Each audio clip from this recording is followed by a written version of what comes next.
ओम ब्रह्म सत्यम सर्वाधार। सन्यासी और सुंदर युवती की एक प्रसंग श्रवण करते हैं।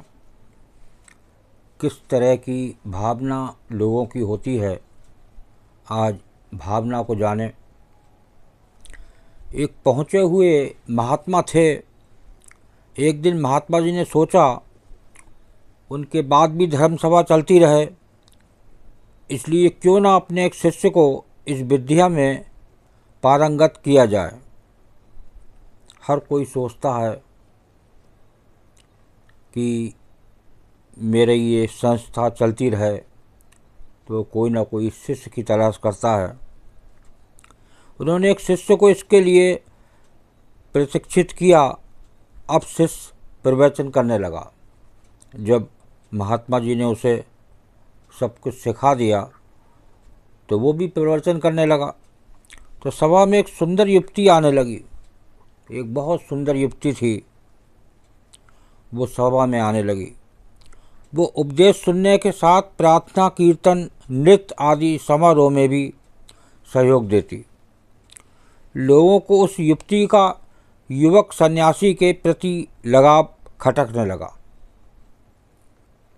एक दिन कुछ लोग महात्मा जी के पास आकर बोले, प्रभु, आपका शिष्य भ्रष्ट हो गया।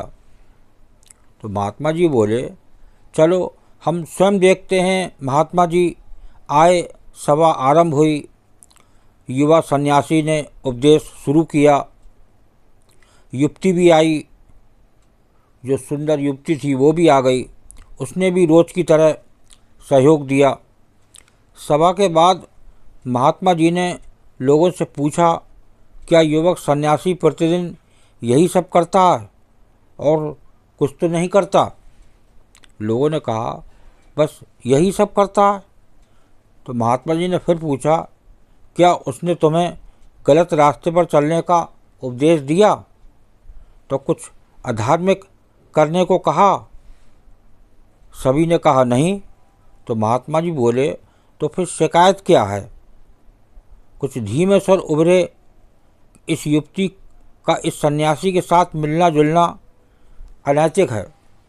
महात्मा जी ने कहा, मुझे दुख है कि तुम्हारे ऊपर उपदेशों का कोई असर नहीं पड़ा। तुमने ये जानने की कोशिश नहीं की कि वो युवती कौन है। वो इस युवक की बहन है। क्योंकि तुम सबकी नीयत ही गलत है, इसलिए तुमने उन्हें गलत माना। सभी लज्जित हो गए। जब नीयत ही खोटी हो तो उपदेश का असर कैसे होगा? आप चाहें किसी भी समाज से हों, अगर आप अपने समाज के किसी उभरते हुए व्यक्तित्व से जलते हों या उसकी निंदा करते हों, तो आप निश्चित रूप से उस समाज के लिए कलंक हैं। तो देखिए, आजकल लोग कहीं सुंदर स्त्री प्रवचन दे रही हो तो उसके ऊपर या उसके साथ रहने वाले पर एक गलत भाव डाल लेते हैं। वही एक गलत होता है। और उस गलत भाव से ये होता है कि अच्छी बातें भी जो उस सत्संग में या कथा में कही गई तो समझ में नहीं आती। यही है इंद्रिय विकार। तो इस इंद्रिय विकार को दूर करने का रास्ता है मन से भजन, सिमरन और एक अच्छे विचारों पर ध्यान लगाया जाए। ना कि एक डायरेक्ट कोई स्त्री है तो एकदम गलत भाव से देखना। ये एक बेकार कलंक बताया गया इसमें। तो इसको एक मन से सेवन करें, क्या चीज़ इसमें अच्छी लगी, जो अच्छी लगी उस विचार को मन में रखें, तो निश्चित ही आपका जो मन में मोटाव है वो आपका दूर होगा। ओम ब्रह्म सत्यम सर्वदा।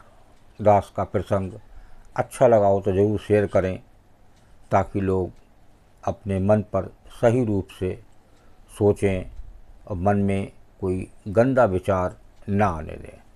ओम ब्रह्म सत्यम सर्वदा।